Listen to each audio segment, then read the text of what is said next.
What up, what up? Here we go. On this Wednesday, or Tuesday, or Thursday, however you're feeling, whatever day it is. Yeah. 3rd of September here. Always gets thrown off. Even on, we were both off for Labor Day, but even get thrown off on the days where we do work because it's just flying by. There's school crammed into the middle of this first days, end of summer, getting ready for the next season. But yes, it is, and double checking, Wednesday the 3rd. It's a lot of Mondays for a lot of kids that are going back to school. I mean, the list is huge. Today's probably the real big day. Yesterday I'd say medium, and then we got a couple more tomorrow. Yeah. But it's all over the place. Short week for a lot of the kids. For most people, really. And it's just kind of a strange one. The thing today is we have a lot of the medium and smaller districts going back. Tomorrow we'll get RCSD, which is by far the biggest with 21,000 kids who show up, and they'll be last. And some from yesterday had a nice experience. My first ever school pickup. Yeah, sure. So got out of work, and I've realized that my afternoons have now been cut down by a couple of hours because when they were both in the same daycare, I could go till 4 or 4:30. I'd go pick them back up. School gets out just after 2 o'clock here, which is still wild to me. I thought we almost went to 3 growing up, but 2:10 is the time. Sure. So I said I went home, went for a quick run. I was like, okay, I got to rush over there. Here I am, like a loser pushing an empty stroller to go through the neighborhood, keep walking the bit over to the school. And I'm like, there will be a child in here. She can't walk all the way back up. Sure. And I get there. I was one of the first ones, saw the long car line, checked in on the app, which is the whole new system of I'm here, I've arrived. And then the principal came on with an announcement, said no one comes out to the first bell. A couple minutes later, first bell, stampede.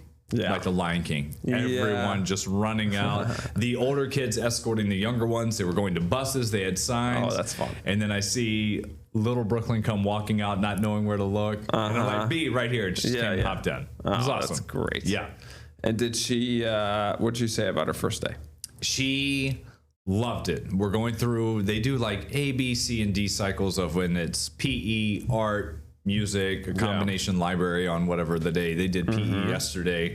So it was a lot of fun. We're going to figure out the whole lunch and eating thing. Yeah. And a whole new experience being in a cafeteria for the first time. Right. With 100 other kids. Yeah. But it was fun. It was fun to go through that. Yeah. Yeah. Having a wife as a pediatric OT, she says like the biggest thing for preschoolers to learn is to how to open up like a bag of chips or to open a cheese stick, for example, because lots of kids always have their parents do that for them at home. Put right down the plate. They get to school and they're like, I've never done this before. Even this is like a whole new restroom, going through the hall, getting a water fountain, filling up a bottle, because it's now there's one teacher and the ratio is a little bit bigger compared to kids versus daycare.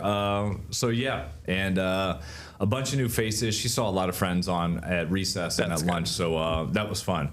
I saw you guys did on the What's Up Rock question today.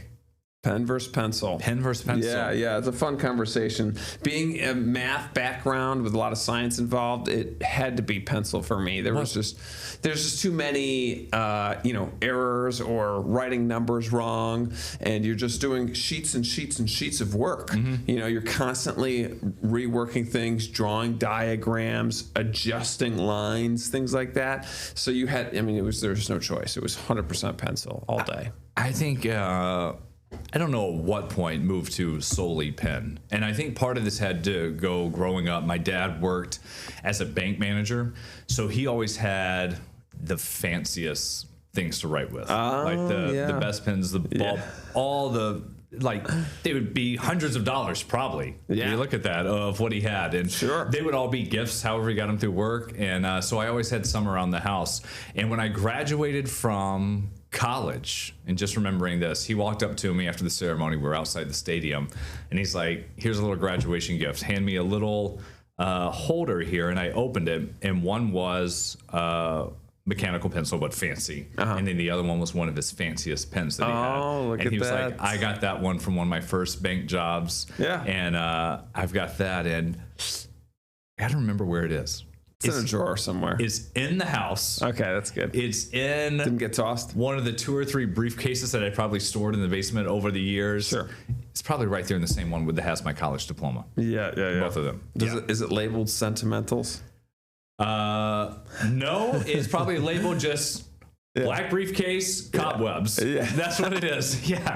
Yeah, that's the label, right? Yeah. No, I mean, pen is nice when you're writing things, you know, I think, but when you're drawing diagrams and, you know, we used to draw weather maps, you know, and so it was obviously you had to use a pencil for that.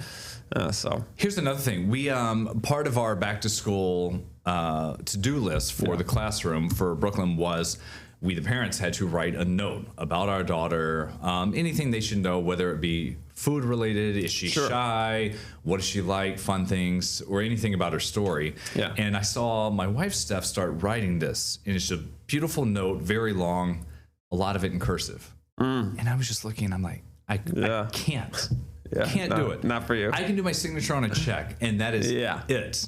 If I try to do it, I'm like, this is if I'm trying to write with the opposite hand to put it down. Do you do cursive? Funny. Still? Lauren does a little bit. No, I do. You and I do the same. Caps. Yeah, all caps. Yeah, usually all that's how I write caps. like everything. Right, yeah. And the all caps thing, to peel back the curtain here in news for people who watch us on TV and everything, a lot of our stories and our scripts we write in all caps because it's easier to read. When you go around and you look at advertisements, commercials on TV or billboards, a lot of things are in all caps. Because it's easier for us and our eyes to see. Yeah, and so I send emails in all caps if I'm booking guests for an interview. Like you're yelling. Yeah, they're like, how's September 21st for this interview? And I'm great. Yeah, thanks. great. Yeah. So see you soon. Or like, are we still on? It's like, oh, sorry, something came up. Yeah, right. Try next time. All caps. Yeah. So funny. And I'm not yelling at you. Yeah. Just I was thinking about like the text exchanges I have with my mother, which are always finished with exclamation points. And it's like every single time, it's like, hey, do you want to do dinner on Friday? Question mark, exclamation point. Yeah, that sounds good. What would you like? You know what I mean? And they're like, these are regular conversations, but we just put exclamation points at the end of them. It's like, does it really need to have an exclamation point? No, but I don't know. I'm like that with my mom. And it's every response. Because I feel like if I don't put it there, like she's yesterday, how did Brooklyn do on her first day? I'm like, great, she loved it. That one has to have an exclamation point. And she's like, what are you guys doing for this weekend? I was like, probably some laundry, running some errands, just being lazy. Exclamation point. You? So I know. Right. Nothing. Yeah. Just to cheer it up. It was like, I know. Right. And then you look at the text exchanges with my wife, and it's like, there's no exclamation points at all. And it's like, wow, this is serious conversation. Do you ever give her just the reaction response to it? The thumbs up is a very common thing. You do that too, for sure. Oh yeah. Well, I thumbs up on the message. Yes, right. I don't thumbs up in the message. Do the emoji. I do that sometimes to like other people and friends, just to like say, okay, I've received it, I acknowledge it, but on the message, I do it all the time. I think it might bother her if I do that, so I always do. KK, that's how I do it. Like, oh, really? She's like, you got Brooklyn today? And I'm like, yep, no worries. And she's like, okay, I got to stay late a little bit at work. Oh, man. And I won't just do, if like Lauren texts me KK, I'm like, geez, am I in the doghouse or something? Like, what did I do wrong? That's usually a bad sign. Every once in a while I get a capitalized, like, okay. Yeah, and then I like, I know. Yeah, what happened? Yes, yes. Oh, man. Oh, that's funny. Man. It's a bunch of WhatsApp rocks we can work out of that. I know. Different ways to communicate. Happy first day and second day of school. Yes. We can close that out. I've got a little bit of Wednesday show and tell. Okay, here. Sweet. So every couple of weeks, see what you got. We do the YROC, the Greater Rochester Enterprise, GRE, business interviews. It's a partnership the station had forever, and I took it over when I came here. And so every couple of weeks, we'll get somebody who comes in, does something with restaurants, the job sector, some business feature, or Fairlife recently because they had job fairs for the Webster plant coming up. Yeah. And yesterday, it was Joe Bean Coffee. Got this great mug. This is like what you would get from Waffle House. That's if you've ever been there. Very nice mug. These are awesome. This is like an old man dad mug. Yes. You can have for the weekend. So left that, and then nice we did we did the interview, and it's on RochesterFirst.com right now if you want to look. And then they always bring in props. Yeah. And we had like 6 or 8 of these bags on the set yesterday. Come to find out, some of them were fake. they were props. Oh, When she was like, "Do you funny. want some?" I was like, "How about this one?" She's Yeah. like, "Oh, that one is just for decoration. We put that up on the bar." at the Sure. place. This is right around the corner from us. They've Yep. been doing this for 20 Winton. years. It's over at Blossom over there by the Audi, and this one's called Fabricator. They do different blends. Nearly all the coffee they get, of course, everyone gets more than 99% comes from, South Central America, Right. wherever it may be. Right. So I had a good conversation with them, and it's a nice story behind it. They had really no background in coffee, opened up a coffee shop in Webster to begin with. It's just tough to compete with the likes of Dunkin' and Starbucks. They eventually moved over to where Black Button was here in the city, and then they ended up at Blossom. And they do just about everything is roasting. They got different blends. They name these after the farmer or farm family. You see some of these from where they get, whether it's Brazil, somewhere else, Costa Rica. They source all over. It's a small group. Her sons help do this with the roasting. So Yes. they do it all there. And just about everything they do is subscription based. They had an That's where you idea. make the money. They had an idea to launch this in 2019 to have it up and going for 2020. Yeah. What happened in 2020? Yeah, COVID, right? So about a month or two before the world shut down, they launched the subscription stuff. Oh, and it was goodness. just one of some timing. silver lining timing that came out of this, because all of a sudden people wanted good coffee. They had to order it, and they did have like 600-700 permanent customers right now. Yeah. And most New York, Northeast, a lot in Rochester. The other one, West Coast, like San Yeah. Francisco. That's Coffee so snobs, interesting. people out there. Right. Yeah. So they get the beans from Brazil, just the raw beans, get them shipped to Rochester, roast the beans Right around the corner. and that's where all the magic happens. Yeah. Obviously, I think it starts number one. I think with the quality of the bean, which is huge, and I think they go down there and go to the farms and like speak to the farmers. And Yeah, things like that, there's the don't big they? thing where it's like single origin, ethically sourced. There are all Yeah. these ratings that people have to get Yeah. to be in this type of business, different FDA approval and everything. I did ask the president about the keys to their success. I think consistency and a focus on ethical sourcing. We have a great network of coffee farming partners that we work directly with and have established them for a number of years. We are also a certified B Corp organization, which is an outside organization that oversees us for ethical sourcing and ensures that what we're bringing in really goes along with our mission, which is coffee that lifts everyone, from coffee farmer to coffee appreciator. They do love it. I did ask her, I said, "You drink coffee, right?" And she was like, yes. Right. Yeah, Yes. yeah, yeah. Not in the afternoon. She's not one of those. She's like 2 o'clock. Oh, really? She'll She just cut it cut off. off. Yeah. Yeah. Make sure I have 2 or 3 cups in the morning. Right. Yeah. So they obviously do a great job with the beans, and I think you see you go to Wegmans or the grocery store or whatever, and they'll have the ethically sourced stamp on it. But if you go to Joe Bean, you can talk to them about like the actual conversations that they have with the farmer. Yeah. So if you really want to know exactly where your coffee's coming from, they're the people that do it, and it's a super earthy, crunchy place too. If you go, you feel like you're in San Francisco. Yeah. I've had a couple of cups of coffee when over there, and it's still $2.50 for a small black coffee. It's not outrageous, but it was always a nice experience that I've gone there. You hooked me up with a bag, which I'm very excited about. So I do have a grinder. I grind it up right there. Do 2 tablespoons in a French press, and then I have a nice teapot, right? Yeah. Automatic teapot. It has like Bluetooth settings if I want to like download the app, and I could do it on my phone, but I just, whatever, hit it up with my finger. Fill it up, pour it in there, give it a stir, and then I'll let it stew for like 10 minutes or so, and then I press it down. And then I did that once, and my dad is like, "You don't stir it again?" When he was around. He said he likes to stir it twice. Open it up, give it another stir to freshen up, and then press Squeeze it it all down. out. It's more work. My dad's super coffee snob, so he always French presses. I usually just French press for the weekend because of the times. The time. And then, something that I do is I will drop a small ice cube in it to drink it faster.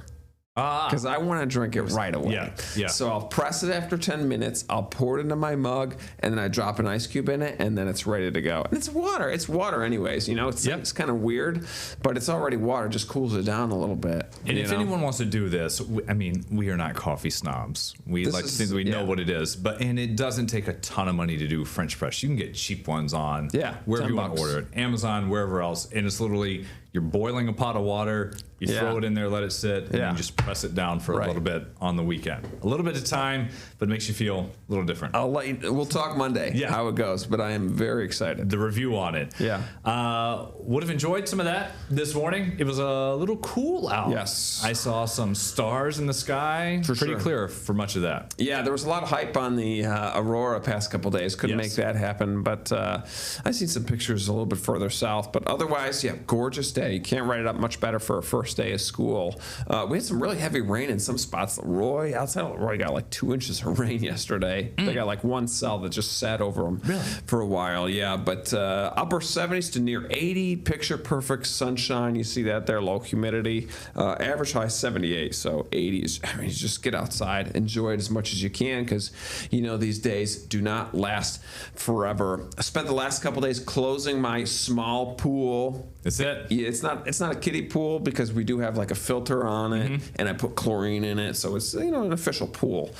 It's just like 8 foot wide and like maybe 2 feet deep. But my kids were just like looking like, oh, the pool is closed, you know. That's it. And last week I actually went in for a cold plunge because it was like 56 degrees. Look at that. I felt so cool because I did like a long bike ride, and then I went in my skibbies, just in my undies, because I wasn't going to go upstairs, get a swimsuit on and go in. And it was like 7 in the morning. I'm looking, my neighbors are like inside the house. Hop in. Got in my undies, and I was like, this is nice. I laid in it. It was the first ever like cold plunge that I've done, and the water was like 50 degrees, so it wasn't really a cold plunge. It's too cold. For perspective, like if you're at a public swimming pool and you can get it to like 78, 77, that's a little chilly when you first step in. Yeah, so the water temperature was like 53, so it was chilly. And it's very cold right when you get in, but after about 45 seconds, your body creates an insulated layer of warmth.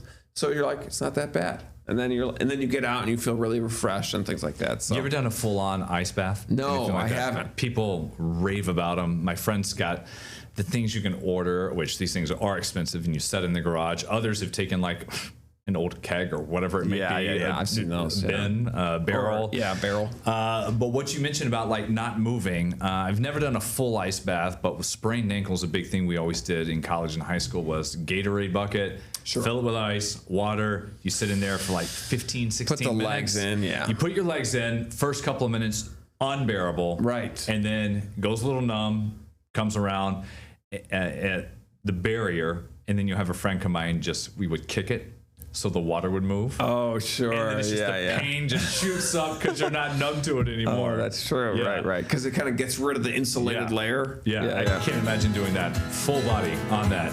We will talk about a familiar face coming back to the Bills when we might see him, and what they have big planned in the sky above Highmark Stadium, the soon-to-be old one, coming up there on Sunday Night Football.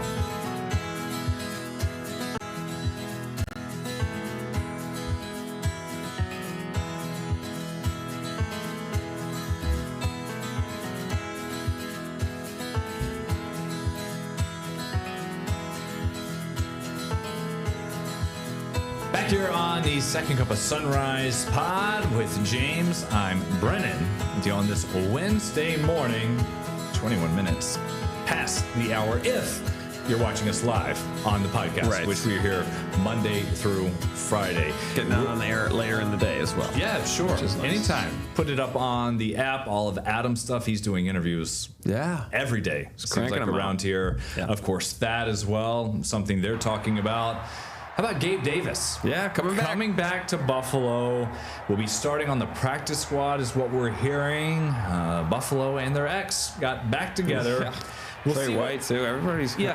Buffalo can't be that bad if we got all these players coming back. That's kind of a nice sign. It's like, is this it? Like, is this the run? Like, put them together for 1 year and go. And, he's a veteran. What can he do for younger players. It takes a one injury at wideout to all of a sudden you're like, we got to have someone who's familiar. He only played 10 games for the Jags last year after he had signed that 3-year, nearly $40 million contract in the spring of 24. He had a torn meniscus. Still not quite fully back. Sure. But we'll see. Backup, outside receiver. What can he do? Whenever I hear something like this, I'm always reminded, like, there is a reason that someone left in the first place. This money, go to Jacksonville. It's just a better fit. But we'll see. I mean, people love him. Yes, Jacksonville's got a lot of wide receivers. They just drafted a guy that's very popular, so I think they're... Cornerback, wideout. Oh, the mix. He's going to play the duo. What's his name? It's not Shador Sanders, who was his teammate at Colorado. Oh, yeah. Why am I blanking? Travis Hunter. Is that right? Yes. Yeah. Got it. we do know what we're talking about. There. Oof, thank goodness we got that one. So they got him, and they got a couple, they have a lot of wide receivers over there. So they're doing fine, I think. So they didn't need Gabe Davis. And Buffalo is like, we'll take you. There's no star, really, in Buffalo. So we'll see if Keon Coleman can step up. But, you get a couple other guys that might get hurt. And like you said, there's the comfort with Josh Allen is big.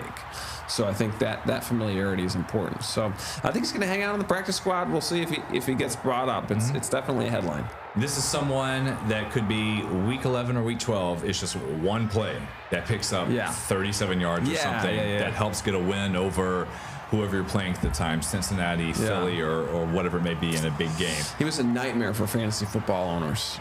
Yeah. I mean, I never had him on my team, but I remember other guys. Do you pick him up? Do you drop him? And he was 2 touchdowns, 100 yards one game, and on your bench. Yeah, and then on the your next bench, week, and then he would get like 1 target, and you'd start him, and you'd be like, oh, great. Yeah.